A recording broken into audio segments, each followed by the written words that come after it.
Take a careful look. What are the things that we all have in common? Before we get started, hit the subscribe button and enable the bell icon if you are interested in crypto, stock, forex and the whole financial market stock. Now let's dive into the video.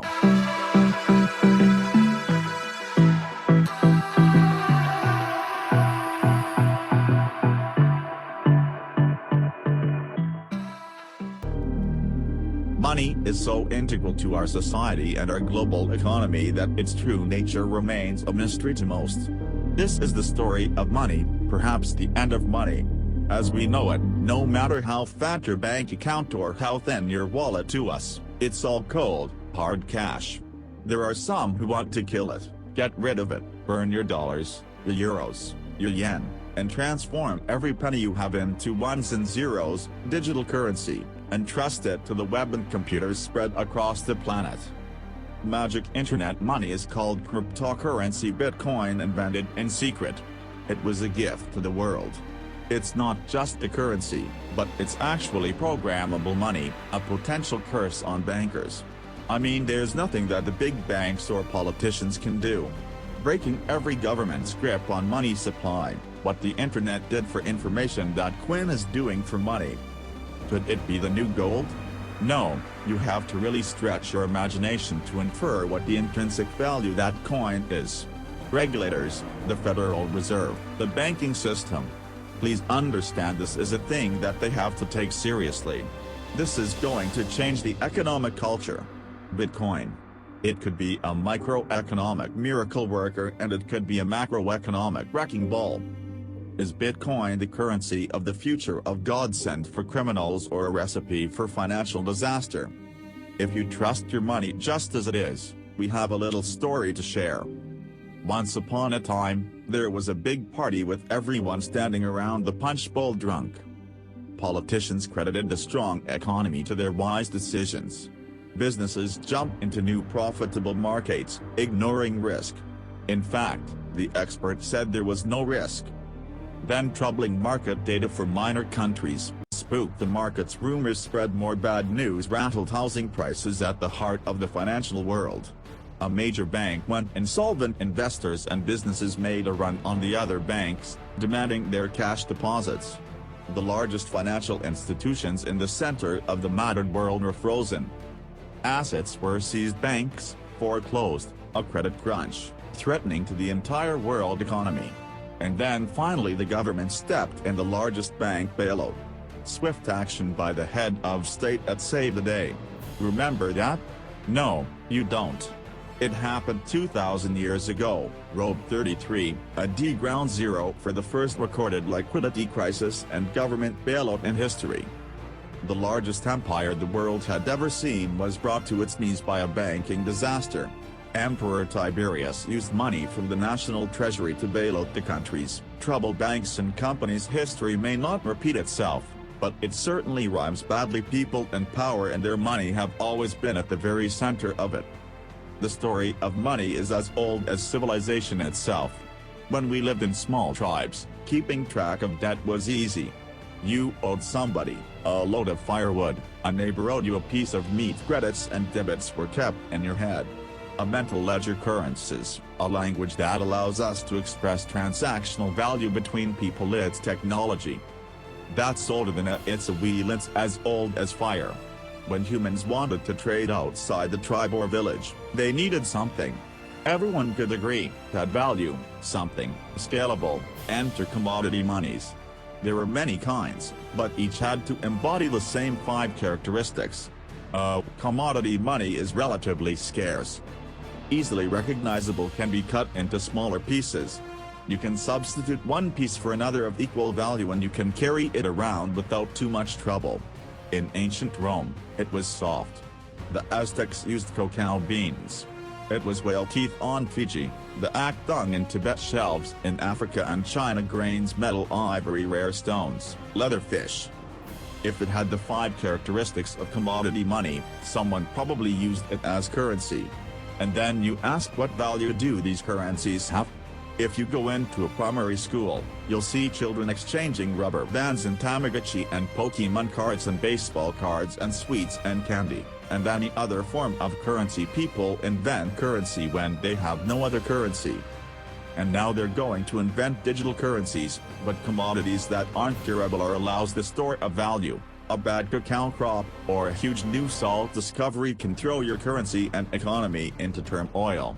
A more stable system was needed about 2,500 years ago.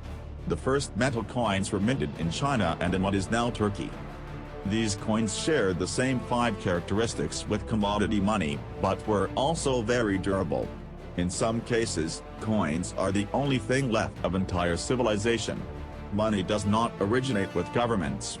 Money arises naturally, as markets begin to develop, and as people with the division of labor realize that if I have X and you have a cow, we may need some medium of exchange in order for you to buy my eggs for me to buy your cow coins. We're an objective and universal unit of account, and they allowed people to buy and sell goods over vast regions. The market economy was born. Coins worked, but only if people trusted that the king or emperor who issued them wasn't cheating on the metal content.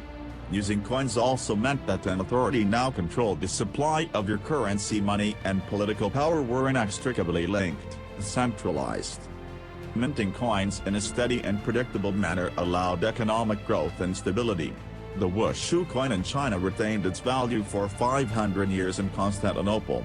The solidus lasted for 700 years, but in those times, the coins didn't have the milled, this sort of milled edge. They were flat. And what used to happen was, as coins passing from people to people, people would cut little bits off. And in fact, some of the taxation that the kings would do would actually be taken. 1/8 of the coin of taxes, built castles and financed military campaigns, expensive hobbies. Soon royal mints were substituting cheaper metals for silver and gold. This is called debasement, and Europe's kings made a habit of it.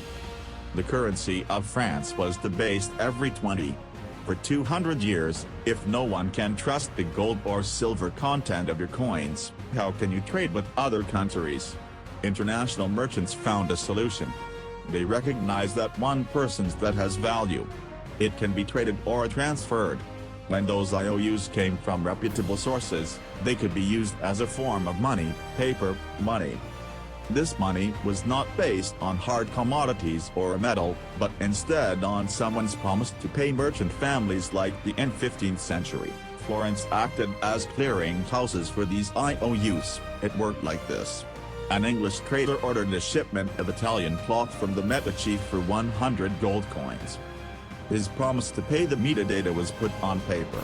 Meanwhile, the Medici owed 100 gold coins to another trading partner for delivery of wine from. The parties didn't go to the expense of transporting and exchanging gold coins.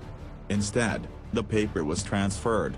Everyone agreed that the paper had value 100 gold coins, but only because everyone trusted the Medici as solvent middleman. They had created a paper money machine within a few generations. They rose from low crime to high finance. Their great wealth helped fuel the Italian Renaissance and elevated the family to levels of enormous political power, the power to marry into royal families and get elected as popes. The ties binding money to power, politics and influence now ran through church and state. Merchants had proven that creating paper currency could be wildly profitable. Goldsmiths wanted in Nanda. Imagine it like this. If the goldsmith had seen over a period of time that some of the coins he was storing for people were gathering dust. The people who own. I don't need them right now. So what if I go and lend them out into the community and I charge them interest on this loan? So he starts out lending some of these gold coins, and then later he realizes actually people don't even want the gold coins. They just want the piece of paper that says the gold coins are in the bank and with the goldsmith. So I can now make a loan with these pieces of paper and whatever I write on a piece of paper. As long as people trust me, they'll trust the paper. And effectively the goldsmiths and the early day bankers, they had literally acquired the power to print money. More and more private paper money from merchants and banks circulated and began to rival the crown's coins, the power inherent in controlling and issuing began slipping away from the rulers. They couldn't tax or debase this new kind of money, but they had bigger ambitions than ever, with trading posts, colonies, and empires that now stretched across the globe. For centuries, European countries would take turns, building massive fleets and waging war on each other to rule the world. Government wanted to take these people's money in order to finance its wars. That's essentially the history of money. Money and warfare go together. War is expensive. 1 year's income tax is simply. Kings and queens had to borrow money against future taxes.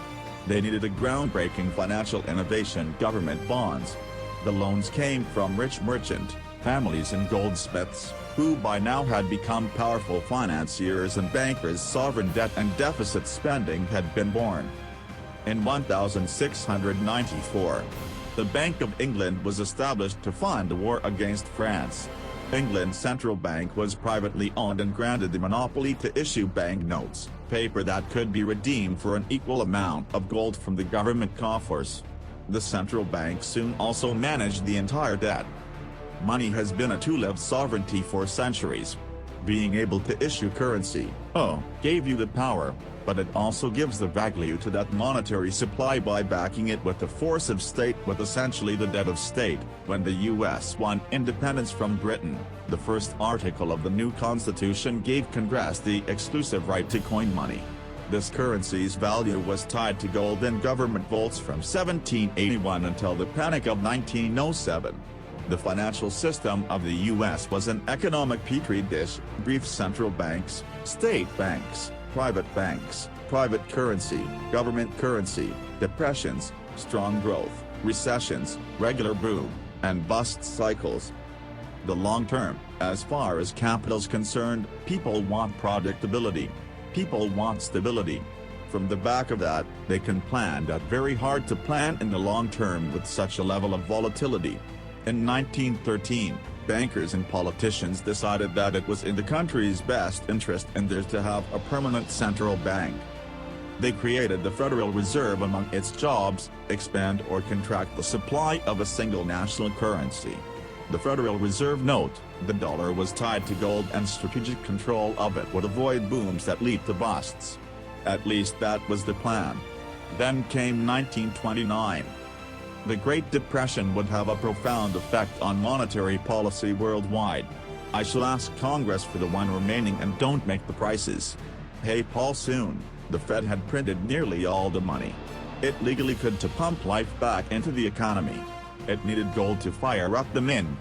So in 1933, President Roosevelt issued a controversial executive order forcing all us citizens to sell their gold to the Federal Reserve at a fixed price or go to prison. The Fed offered far more cash to foreign governments for their gold. Many jumped at the offer. Gold floated and dollars spread across the globe. World War II devastated nearly every major, except the United States. The military and industrial juggernaut emerged as the global financial superpower. The dollar had become the world's most stable and trusted currency. Other countries pegged their currency to the dollar, which could still be redeemed for gold. In fact, the U.S. owned more than half of the world's gold reserves in the next few decades. More dollars flowed to foreign countries. Governments began to basing their coins with cheaper metals and printing more of their own currency than they have in gold. The bond between precious metals and paper currency was cracking. This is a 1966 50-cent piece. It was the last coin in regular circulation in Australia to contain silver, and it contains 80% silver. So in 1966, this was. Nowadays is $8 roughly in silver alone. By 1966, foreign nations had had enough of the U.S. collecting gold and printing cash, and they had more value in dollars than the U.S. had bullion and its vaults. They demanded gold in return for their paper dollars. Arguments about the value of the dollar versus their currency ensued. In 1971, President Nixon settled the matter. He severed United States currency from the gold standard. I have directed Secretary Connolly to suspend temporarily the convertibility of the dollar into gold or other reserve assets, except on amounts and conditions determined to be in the interest of monetary stability and in the best interest of the United States. Never again could anyone legally demand us government gold in exchange for paper. For better or worse, the dollar was now backed solely by the full faith and credit of the United States government. The wealthiest nation the world had ever known would bet its future on a single word: trust. People have this mythology of money that is based on very little fact. And one of the nice things about Bitcoin is that it forces people to start to ask questions about the fundamentals of money. Bitcoin is an attempt to adopt the advanced computerized system that we have the internet resurrecting what money used to be all about. I think our dollar policies, our monetary policies, our fiscal policies have absolutely created a nation of debtors, not just personal debt, not just corporate debt, but government debt. And you have to look at those all together as one big thing. What is the wealth of the nation? For the wealth of the nation is a gigantic hole of money that we owe to the rest of the world that is never going to be paid back today. The United States pays more than $400 billion in interest to its creditors every. When a government spends more money than it collects in taxes, it simply borrows more, or it creates more. At one time, every piece of paper money was backed by gold. Remember, for every $20 bill, there was $20 worth of gold in a government vault. Not anymore. Today governments create currency by first creating bonds or treasury bills. These bonds are sold in the market, generating funds for the government that issued them. Large banks buy us bonds to flip them, selling them to the Federal Reserve at a profit. This is the magic money machine. You see, the Fed is America's central bank, but it doesn't have any money, no cash, on its balance sheets. When a bank buys a bond and takes it to the Federal, the Fed simply says, "Thank you, Mr. Banker. Here's the principal and some profit." New money isn't exchanged. It simply appears on the bank's accounts. Magic. For 100 years, uncounting the precise mechanisms of these bond purchases have remained a secret. Here's where it gets really interesting. The Federal Reserve is not a government agency. It's a private entity, and its shareholders are banks, which earn a dividend as much as $80 billion per year. Are paid out to some of the very same banks that sell the government debt to the Fed, which banks don't even bother asking. That's also a secret. In other words, the magic money machine answers to no one. The Fed also sets the bar for how much interest you pay for a car, home, or business loan. The Federal Reserve has been given the impossible task of trying to run the credit and monetary system, as though we are the Soviet Union. It's the central planner for the key aspect of capitalism, which is how money and credit is allocated. The Federal Reserve unbalanced, does not help the economy on balance. It hurts the economy, and it's bound to make mistakes, even with the best of intentions. The Fed is also supposed to boost employment with low interest rate, encouraging people and businesses to buy more goods and services. Governments getting involved in money is a good thing. And it's also a bad thing. It's a good thing because money is the arteries of the economy. The blood supply of the economy. Markets are subject to bouts of euphoria and despair, and it makes sense for governments to back currency and manipulate it. Moving the money supply up and down is the most powerful way to sedate that boom and bust cycle. Manipulating the supply of money has short-term and long-term consequences. Central banks aim to create new money carefully, strategically, and very, very slowly. Releasing more money into the economy causes prices to rise. Ideally by 2% every year. That's supposed to foster economic growth. But 2% inflation means the buying power of one cash dollar in your pocket today will be 98 cents next year, and less, nearly every year to come since 1913, when the Federal Reserve took over the United States. Stolen. We've seen that the United States dollar has decreased in value. 98% inflation is a far higher tax because on your income, you pay it just once. If inflation is 2%, you're paying a 2% tax on your net worth every single year. Your net worth held in piracy. So what does that mean? If you earned $1 in 1913, you could buy 16 loaves of bread. $1 barely buys you one. That's not our quaint notion of how cheap things used to be. It's proof that the value of your cash is slowly withering away. That $1 invested at 2% in 1913 would now be worth $7.24, more than 600% return versus a near total loss. So the US dollar has gone from being worth $1 to not being worth about 4 cents. So that's, 96% of its original value, and it's a direct result of government-controlled governments. Don't create money from thin air, all alone. You play a key role in the magic money machine. It's not really the central banks that have the problem. I mean, they're part of the problem, but the real problem is that we've given the parents great money to the same banks that caused the financial crisis. We put our paychecks and savings into a bank account and draw from it as we need it. The banks are custodians of our money, right? Wrong. It is now the property of the bank on their balance sheets. They can do just about anything they want with it. For example, create new money. Here's how your bank account shows $100, but the bank only holds $3 and loans $97 to Bob to buy something. In the bank's computers, you still have $100 in your account, but Bob now has $97 of new virtual money in his account. Just digits on a computer screen. There's no cash, no gold or anything else backing up the new numbers in Bob's account. Just his promise to pay it back. This is new money created as debt. When those $97 are spent, say in a shop, the shop owner deposits into another bank and it is lent out again and again and again. And each of these people have numbers in their accounts showing that they own this money.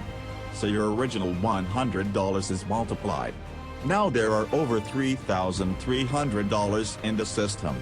This process of loaning out far more money than a bank actually has as cash on hand is called fractional reserve bank. In the UK, 97% of the money that exists is just numbers in the complete system. And those numbers are created by the banks. Banks earn untold billions in interest every year by creating and lending virtual money. What's more, banks don't even need your deposit to create new money. If they consider someone credit-worthy for a loan, they can put new magic money into his or her account and start charging interest. So reports this talk about Bitcoin as as though it's the first digital currency, but actually we use digital currency. Every time you make a transaction through instant banking or through your bank card, actually it's not even just digital currency. It's digital currency that is created by the banks. Essentially, I have nothing. In other words, all new money is debt. This is a part of money creation that isn't taught in economics. Money in paychecks, bank accounts. Oh, that loan to Bob credit card debt, your home loan all began life as virtual money created by the banks. The entire system is based on trust. Trust in the bank, solvency, trust in the debtor's ability to repay their debt. If all bank customers demanded just 3% of their deposits right now in cash, this run on the banks would reveal the truth. Almost none of that paper currency you think is in your bank account exists. It never did. Remember the drunken party? Our financial crisis had everything to do with virtual dollars. To many people with very little income borrowed a lot of money. They could never repay, but the banks didn't care. They didn't have to. They quickly made and sold shaky loans to someone else for a profit. And I got them all, a flat line. Now selling bad loans was a good business until the whole thing blew up in the global financial crisis. The magic money machine destroyed 30 million real jobs. The United States alone lost $16 billion in household wealth. And the banks foreclosed on more than 1 million homes. Selling subprime loans and betting. They will fail may not be sacred, but it is lucrative as much as 1/4 of our best and brightest are being lured by the siren call of the money machine. Instead of science, engineering, or medicine, they chose a career playing with other people's money to get rich quick, very rich. And sometimes they take shortcuts by Anna Nicola. My ancestors in Greece. the corrupting influence of power, and nothing has changed in these 3,000 years. When you give control over massive amounts of money to a few individuals, they will take advantage of that control. Banks today are factoring in fines and money laundering and all the rules that they break into their cost of doing business. JP Morgan is today coming out and saying that Bitcoin is not a legitimate way of doing business. Banks today are tied into a system that is completely rigged to basically harvest money from the entire global economy and pump it into the hands of. Don't get consumed. The existing banking system is cozy. It's captured the regulators. It extracts enormous value from society without delivering anything in return. And it is parasitic in nature. The banks play a very pivotal role in an economy. You look at any successful economy. It has successful banks. There's a very close correlation with banking profits and the economy as a whole. In medieval Europe, a banker who couldn't repay depositors was hanged. Today that same banker would get bailed out, paid bonuses and enjoy some tax benefits too. To date, no senior US banking executive has been charged for selling the bad loans that fueled the Great Recession. In December 2014, just 6 years after the last banking crisis brought the world to its knees, a congressman snuck a last-minute provision written by Citigroup into a crucial funding bill. The provision allows the largest US banks to once again make risky derivatives bets with bank deposits, but no need to worry. If the banks implode again, lost deposits must be paid back by us taxpayers. Today's financial innovators package assets in ever more complex ways. Slicing, dicing, securitizing, always using someone else's money. They sell debt, transfer risks, leverage bets. That's what they call innovation. When you're talking about financial innovation, Bitcoin certainly is a very good example of innovation, but there's also been other innovations that people a bit closer to the world of finance would cite as good examples. An example of that would be the original swaps market. From there, moving on to the credit default swap. It is an excellent example of financial innovation, but also if it's used in, it can create a lot of problems. As we've just seen, history teaches that the most revolutionary and disruptive innovation nearly always comes from the fringe, not from corporate cubicles. True innovators see the world differently. They see the big picture, creating new products and entire systems that lead to new industries. Steve Jobs called them the square cogs in round hole. It's unsurprising that new innovations always come from a niche group of early adopters, because it is inherently very hard for many people to realize the benefits of new technologies. In 2011, most Bitcoin community people were either people from the technology space, the geeks and hackers, or people from the financial industry. There are even some bankers and hedge fund traders using Big Konica at that time as well, which was really surprising to me. Radical new ideas often met with skepticism, ridicule, even hostility from those who stand to lose the most from its success. Case in point, the automobile. In the late 19th century, Carl Benz and others built the first cars, contraptions that could threaten the stagecoach and railroad industries. These self-propelled vehicles or road trains would certainly scare horses, injure people and damage cars. The railroad barons said were just too dangerous. And to protect us, they used their power to pass a law in 1865. It required every automobile in England to observe a 4-mile-per-hour speed limit and to be operated by a crew of 3, a driver, an engineer, and a flagman. This heroic flagman walked in front of the car to warn fellow citizens of the coming danger. The railroad tycoons, the lawmakers, the self-appointed gatekeepers used regulation to stifle innovation, but they didn't invent the flagman. He's been around for a long time, for centuries. Very few could read books were copied by hand. The people in control, political and religious leaders, wanted to keep it that way. And they greeted Johann Gutenberg printing press with licensing, publishing bans, taxes. In some parts of the world, printing was a crime punishable by death. After all, they were just protecting us from dangerous ideas. Before the printing press, there were an estimated 30,000 books in all of Europe. 50 years later, there were 10 million as Gutenberg's invention flourished. The Dark Ages, withered progress couldn't be stopped, but the flagman never stops trying his masters, setting loose on each of these innovations because they threaten someone's profits, someone's country. But remember, this is a story about money. What if a technological innovation allowed anyone in the world to be their own bank, to create a current, free from taxes and banking fees? The U.S. Constitution forbids citizens from printing or minting their own currency, competing with or undercutting reliance on the U.S. dollar. In 1998, Bernard von Nothaus decided to test the resolve of the federal government. The Liberty Dollar was available on gold, silver, platinum, and copper. It was available in three forms, both in specie, in other words, golden, silver and paper as warehouse receipts, and in digital form. Obviously the government didn't like it. They arrested me and convicted me of counterfeiting, fraud and conspiracy. And I'm currently awaiting 22 sentence in federal prison. Lesson learned: is that a hacker's convention? And now though, there was a young hacker there who used the alias, Satoshi Nakamoto. And he talked to a friend of mine and he identified the Liberty Dollar, and me, as inspiring him to create a new currency.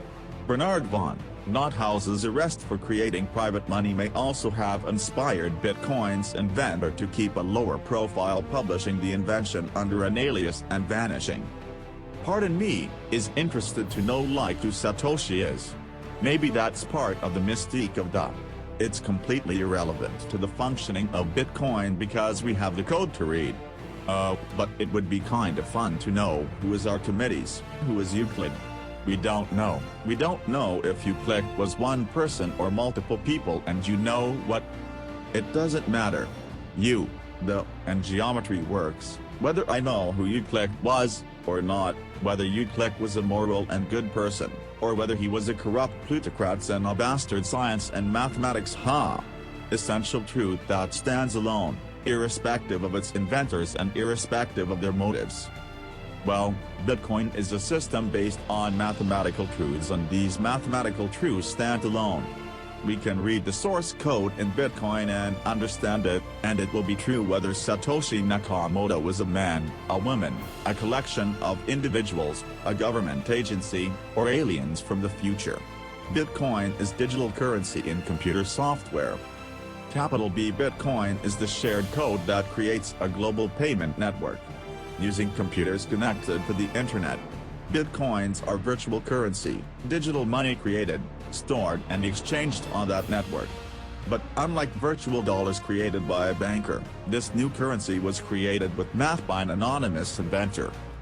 Bitcoin is an open-source software protocol. Like much of the code supporting the internet and email, open source means everyone can use the protocol. No one person or company can control it. Every change to the software is public, open and transparent. The code was first developed by Satoshi. Then there were dozens, now hundreds of programmers, constantly collaborating to improve Bitcoin's features and secure. So what makes Bitcoin a breakthrough? It tackles an ancient human dilemma and solves a computer science problem. Any shared information or data can be flawed, corrupted, anything can be faked.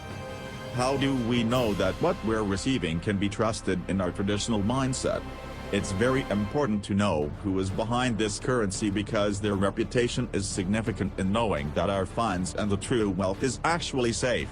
In finance, we rely on trusted third parties like banks, credit card companies, remittance services. They keep track of money as it moves from one account to another, and they charge us handsomely for it. We trust that their digital ledgers of credits and debits balance. A financial system that cuts out these middlemen could be cheaper and more secure, but Bitcoin is digital. Music and movies are easily pirated, copied, stolen. How can a digital currency retain value?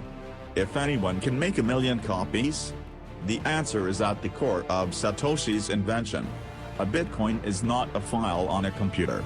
It's an entry in the publicly distributed database called the blockchain, just as the metadata kept a ledger of credits and debits. Today's banks record each transaction as a plus and minus in their ledgers. Now we call them databases. bank accounts are replaced by a digital wallet that you alone controlled. Bitcoin's ledger is the blockchain, a record of every Bitcoin in existence, and every Bitcoin transaction ever made. It always balances because no Bitcoin ever leaves it. When a Bitcoin is sent from one digital wallet to what they are really sending is control over that part of the database code. That is a unique key. Well, the new owner, as the network processes transactions, it constantly synchronizes the one ledger across the global network. Each computer or Bitcoin miner has a complete and identical copy. And because the blockchain is public, it cannot be controlled by any one person or computer. Owners of the Bitcoin mining computers are rewarded with new Bitcoins for processing transactions and keeping the network secure. In other words, the Bitcoin network replaces banks and bankers today. The combined computing power of this global network is greater than the 500 biggest supercomputers combined times 10,000. And because every transaction is verified and recorded by the Bitcoin cannot be forged. Digital currency cannot be debased with cheap methods or printed by the billion at will. Too much currency can unleash a monster, skyrocketing prices, trillion-dollar bills that can't buy a loaf of bread. There's a big movement in the US demanding that the Fed be audited, so we can find out what they're doing. Nobody really knows how many dollars are in existence. For example, Ben Bernanke had created several trillions of dollars over the last several years, but nobody really knows where they landed at any time. For any reason, the central banks can print as much money as they want.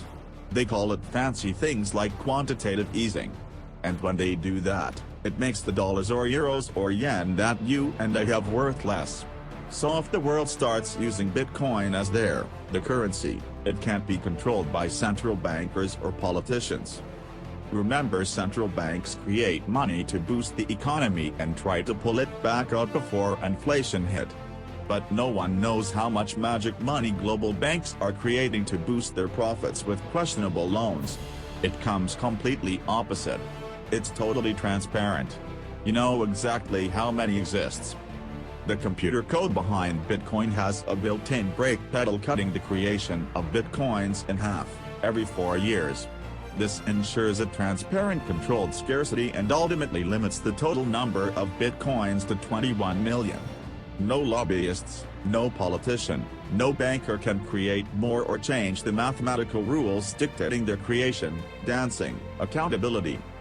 And that is the things I think is most exciting about Bitcoin, and the technology behind it is not so much that it will supplant the dollar or that it will supplant governance itself, but that all of a sudden there's a competitor to government, and that government itself now needs to look over its shoulder more than it. This new digital currency can be purchased online with a credit card or in person with cash. And it has the 5 key characteristics of money, but is it a store of value? Is it stable, or will it diminish over time?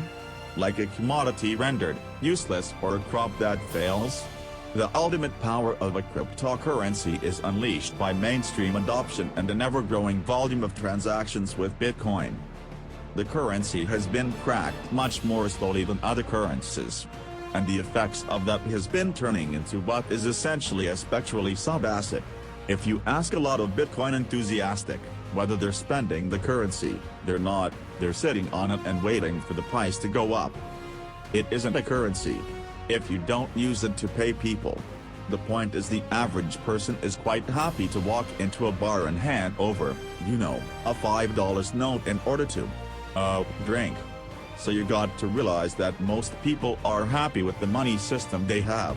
If most people are happy with cash, they're in love with plastic. In the US, 2/3 of in-person sales are done with debit or credit cards. That plastic is a 60-year-old technology created by a middleman, never designed for the internet. Each transaction requires personal data like your name and address. Credit card databases are regularly hacked with fraudulent purchases charged to your account. Criminals buy and sell stolen credit cards by the thousands in dark corners of the internet. In some parts of London, 1/3 of all online credit card transactions are fraudulent. Card issuers don't hold you responsible for fraud. But protection comes with the price: 2 to 4% in fees. That's $50 billion a year. The issue with credit cards from a merchant's perspective is there's a lot of risk. If they take a credit card, there might be a chargeback. There might be fraudulent purchases. In fact, there's hundreds of billions of dollars every year. And fraudulent purchases, Bitcoin purchases done for pennies, but there are no protections. If you lose your passwords or are fooled into paying the wrong person, you can never get your money back.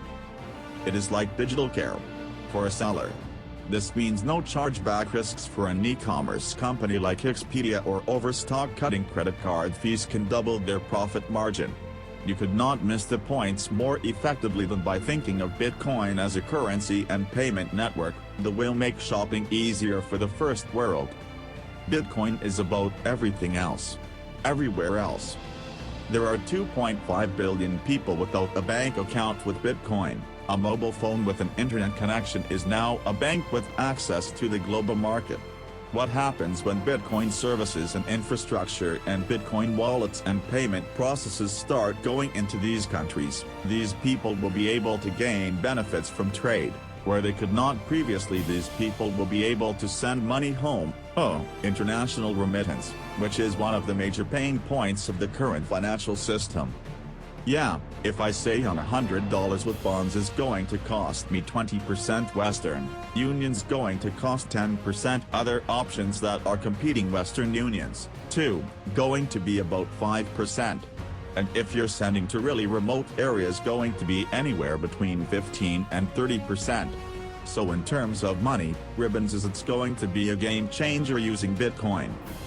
You do not need a bank account.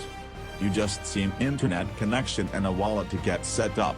It's a tool to give people an access into the global ecosystem and give them a promise for an economic future, and specifically provide a way for them to not be dependent on a government that could shut down their bank accounts, or even could go into their bank accounts and take out finances.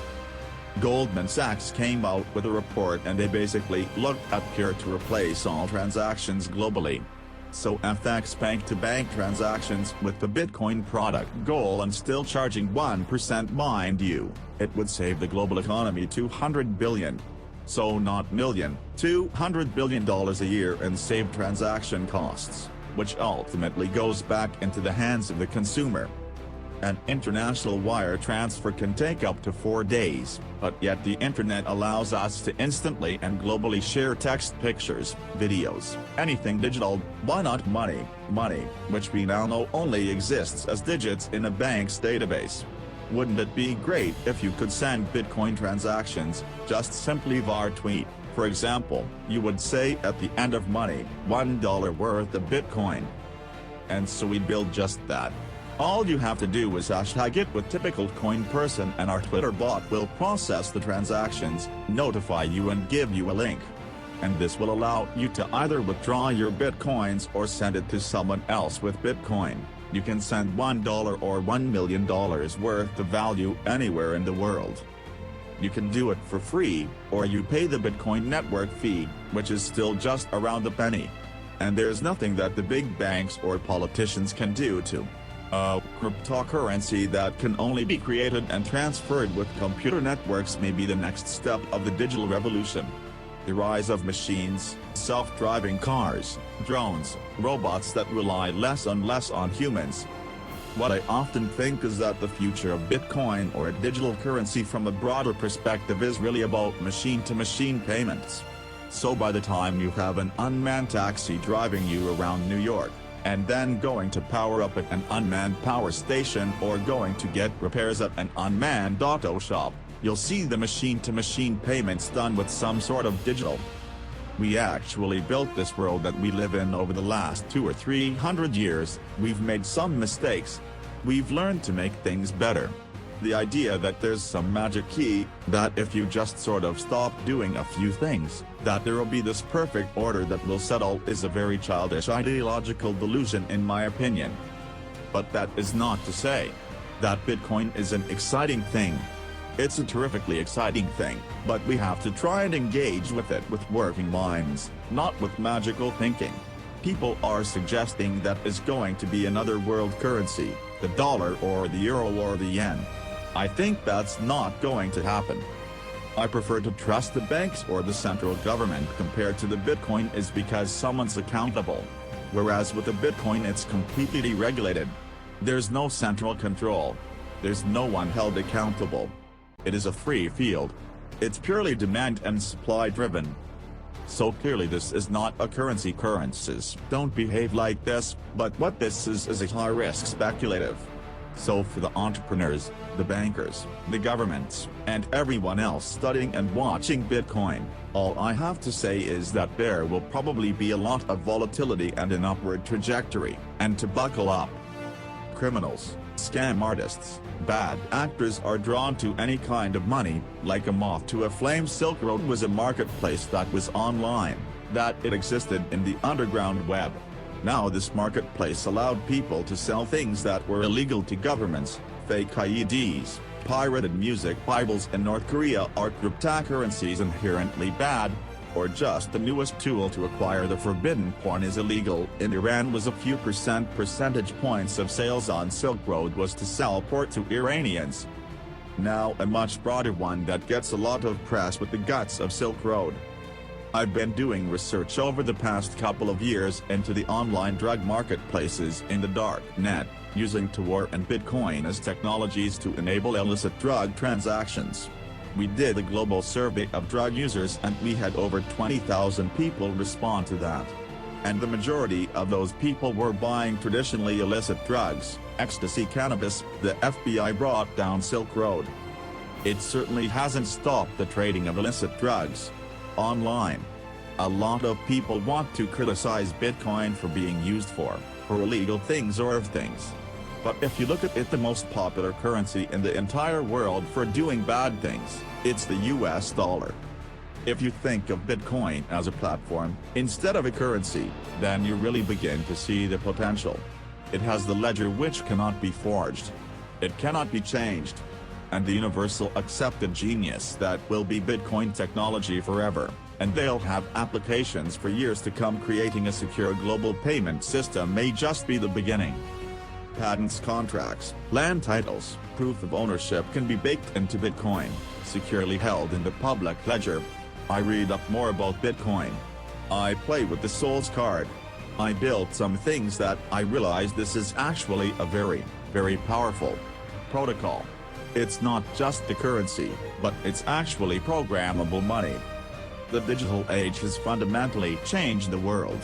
We have embraced digitized music, film, medical records, communications, the internet. The free exchange of information and currency can fuel revolutions, help in a disaster.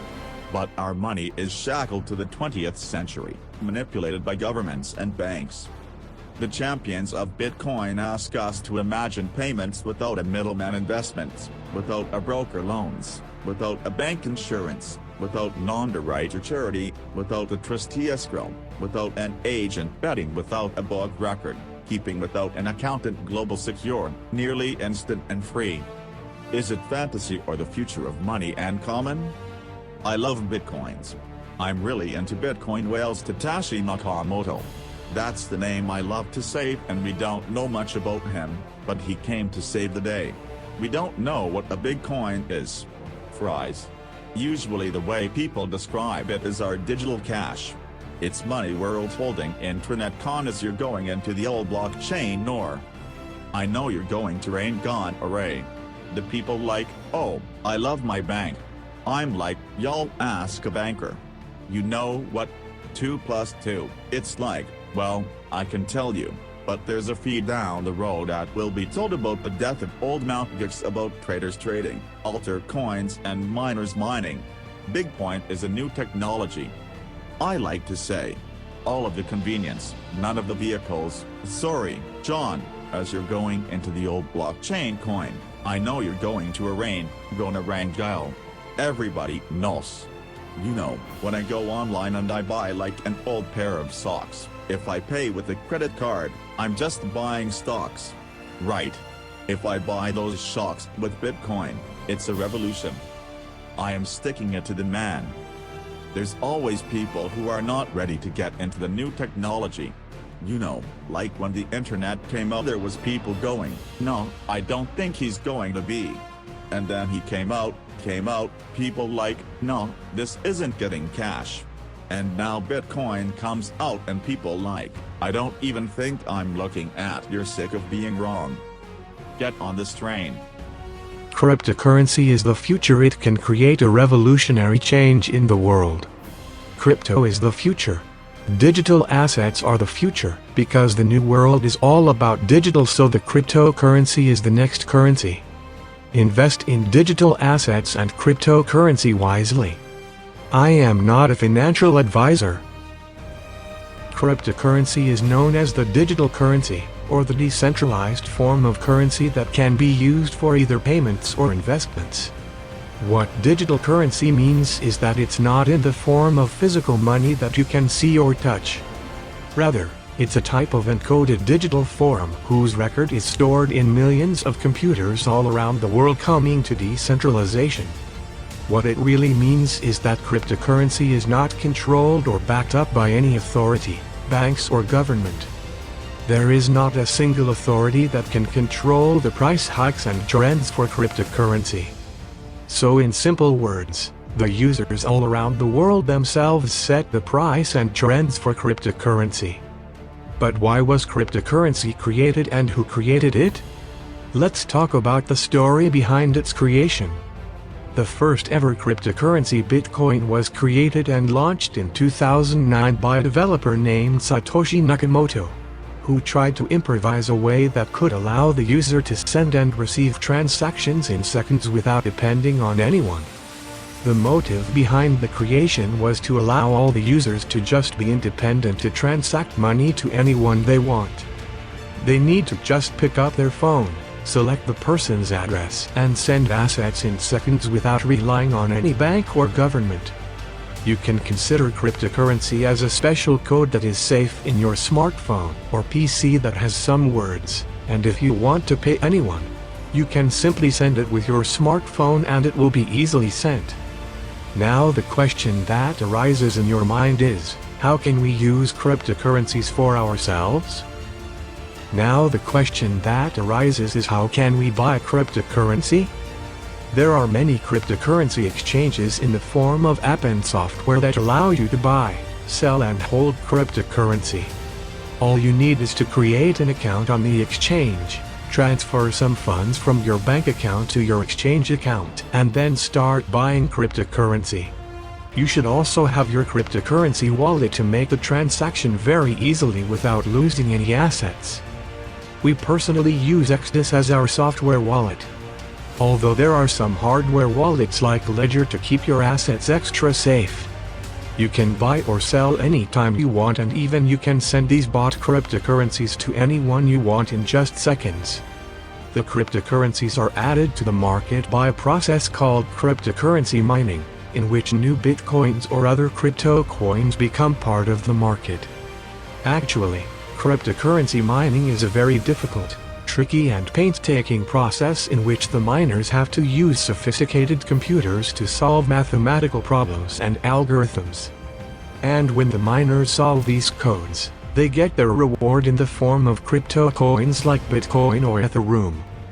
This reward can also be understood that the miners assist to add blocks in the blockchain to make transactions. Adding one block in the chain can give you as much as 6.25 Bitcoins. Do you still have some questions about cryptocurrency? Don't be shy and comment your questions in the comment section below before going anywhere. Let's crack open that crypto toolbox. At number 1, I have Luna Crush. The truth is that most people hear about cryptocurrency through social channels like Reddit or Twitter. Yes, it is true that there are some pretty solid influences on you. However, you cannot really compare that to what the collective voice of the crypto community is saying. Luna Crush basically uses artificial intelligence, machine learning and all that great stuff together and organize information about different cryptocurrencies and make sense of it. All that includes gathering data for social engagement, Twitter activity, Reddit link, popularity, news activity, Google search volume, and much, much. All that information is aggregated to give you a top-level overview of what the social sentiment really is for different crypto projects. Seriously folks, this tool alone will save you countless hours, flicking back and forth between different information sources. The crew at Luna Crush have developed two proprietary scores. The first is the Galaxy score, which measures a cryptocurrency against itself. When it comes to community metrics gathered around this is honestly a really useful gauge of the overall health, performance and quality of a single project. The overall Galaxy score combines the total score for four major performance indicators: a price score, which is based on moving averages and on market value, social sentiment. This is a percentage-based score, reflecting bullish versus bearish social posts. Then you have a social impact score, which combines the volume of mentions and the number of interactions. Essentially, this embodies the awareness of a project. Finally, a correlation rank is used by the algorithm to determine the correlation of social data to the price and trading volume of a coin. All of that is then combined together to give you the Galaxy score for a project. In short, the higher it is, the better. The second interesting indicator on Lunar Crush is Ultra Rank. So when you think about altcoins from an investment strategy perspective, I bet most of you are trying to earn more Bitcoin. Even if that's not the case, you probably don't want to hold an altcoin. If you're losing versus just holding Bitcoin, Alt-Rank basically looks at a project price performance relative to Bitcoin, as well as community activity. When you layer those two things together, I found you get some pretty interesting projects popping on your. Honestly, there is a lot more to learn the Crush, and even better, it's entirely free. So be sure to check it out. For my second crypto research topic, I am going to have to go with Masari.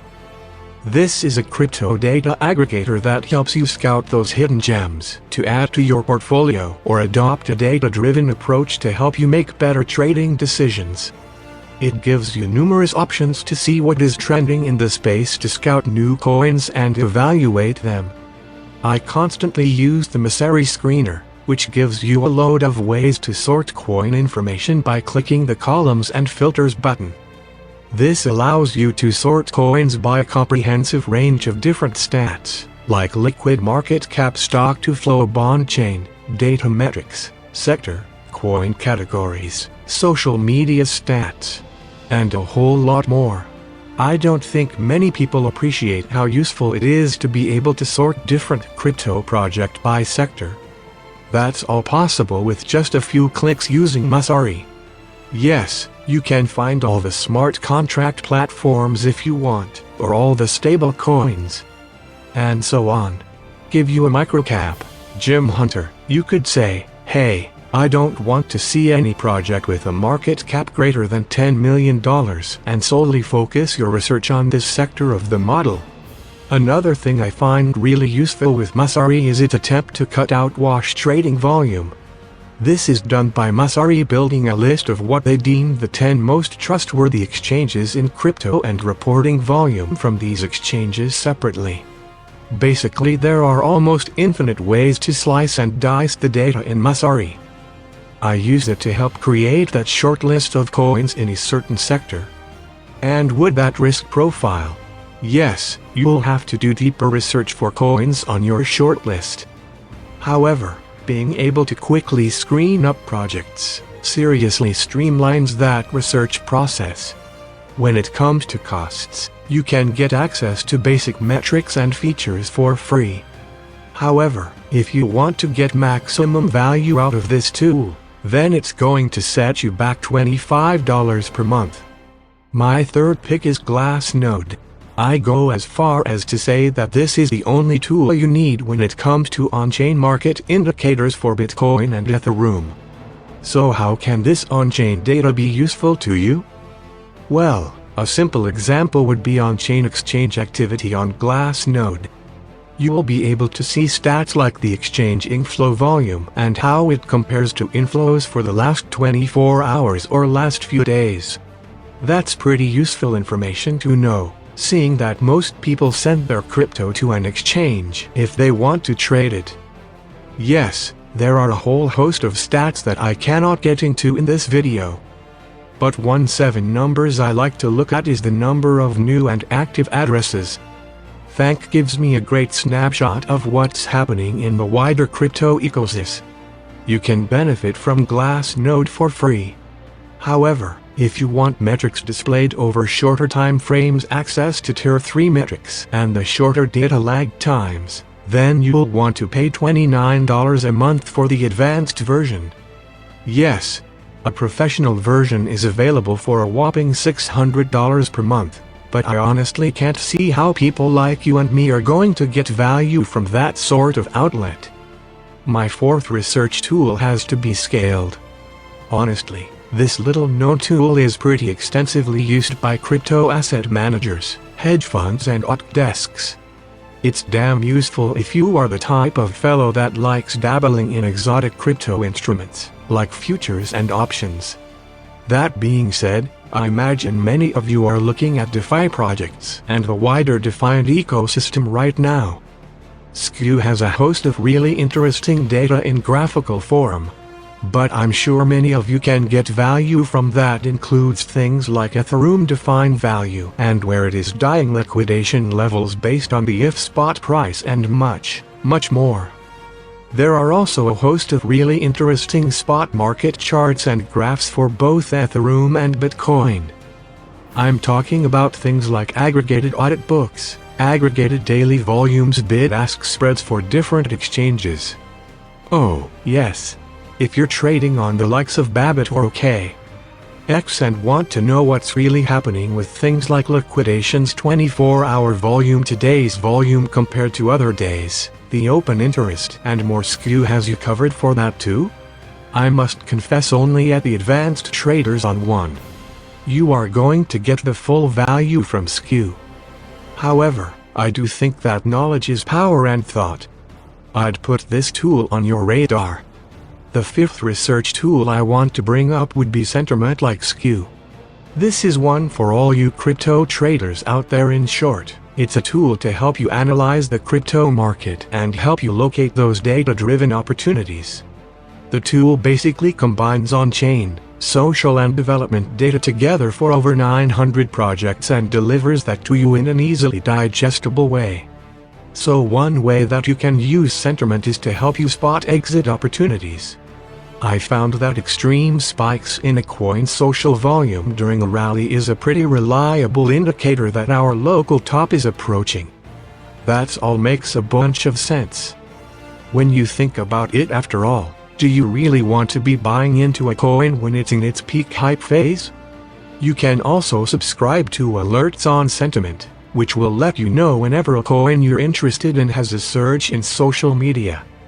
Personally, I usually take that as a signal that a correction is coming and take the appropriate action. When it comes to spotting market bottoms, I'm going to level with you. The indicators are nowhere near as well developed compared to spotting tops. However, the chaps that sentiment to have developed a bottom indicator that examines the divergence in price and on-chain activity. That's something I'm looking into right now, but the jury is still out on that one.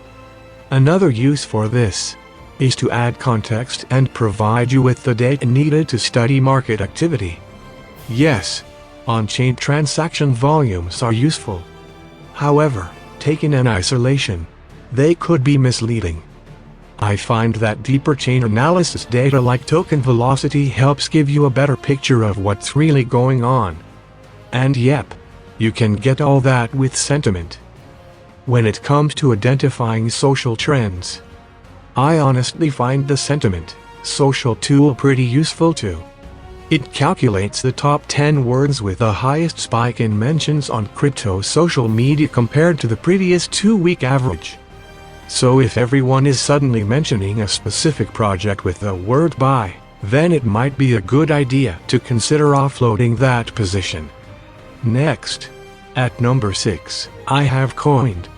Market cap is a cool crypto metric everyone should be keeping an eye on.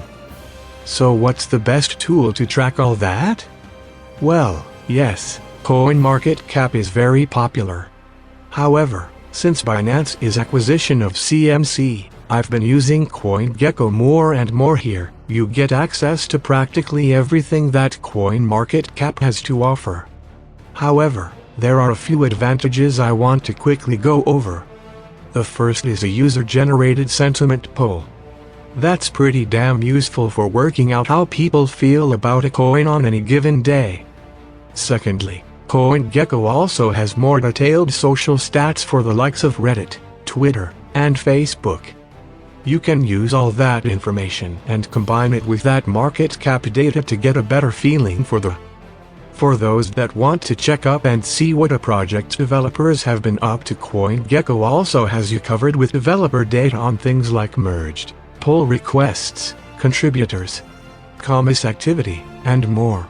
Oh, and speaking of market cap manipulation is also a problem plaguing the crypto space. The chaps at CoinGecko actually have their own unique screening methodologies that try and filter out those bad acts.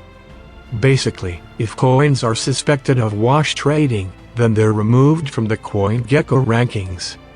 There are a ton of other useful features that have to leave until another day.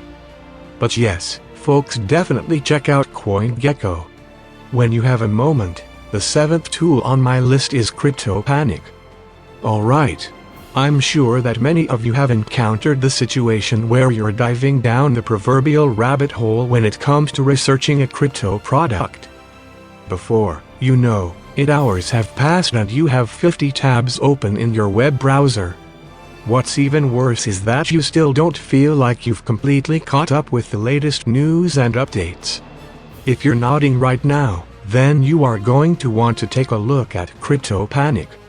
In a nutshell, this tool is a crypto news aggregator that crawls through reliable news websites and other sources like social media. No fake news here. All this is super useful, as news does impact upon crypto prices, and understanding why a coin has made a big move can really help you learn what to look out for in the future. It's also pretty nice to know the reason why that altcoin you're holding has suddenly started blasting off. If you want to save yourself hours scouring dozens of different crypto websites searching for the latest news on projects you're interested in, then do yourself a favor and start using Crypto Panic. My 8th tool that I think you should try. It is CoinMarketCap. Essentially, this is a cryptocurrency calendar that tells you about all the upcoming events for that crypto project you might have an eye on. So let's say you're interested in what event drivers might impact on the NIM price. You can search the coin in CoinMarketCap, and it will bring up all the listed events for the selected time here. With just a few clicks, I've been able to determine that the testnet launch is coming up shortly. A security review is incoming, and the mainnet launch is set for December the 17th. That's the sort of information that's pretty useful to know if you're scouting out a coin. The real cool thing about CoinMarketCap is that it's community-driven and upcoming events are validated by the community. Trust me, if anyone posts anything fake here, then chances are it's going to get a lot of downloads. So if you have that annoying friend that always seems to know what events are in the pipeline for obscure altcoins or big capsule, like you now know their secret, feel free to call them out as nothing more than a CoinMarketCap user. My 9th useful research tool focuses on what project developers are up to. After all, if there's nothing going on in that department, it's probably going to be hard to get some gains from that investor. Yes, you can get comments data from CoinGecko.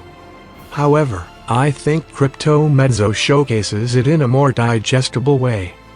Also, I love to see how many commits project pushed in relation to each other. This gives you a rough idea of how hard those developers are working. This can help you look under the hood of a project. For example, the price action of Genesis Vision looks all good recently, and that's probably enough for most people just to throw their money. However, one quick look at Cryptomesa tells you they posted only 2 comments in the last year. That has to raise some serious questions about what their developers are up to. Right now, I'm not picking on this particular project. The point is that these out can certainly help you flag up potential issues when it comes to project development. Maybe these guys have finished all the development they need for now, or maybe they're developing in private. Either way, you should definitely be aware of how much development is actually going on in a project. And this is a great tool for those who are not developers to get a gauge of that. At number 10, I have CoinDance. Honestly, there's just so much data here.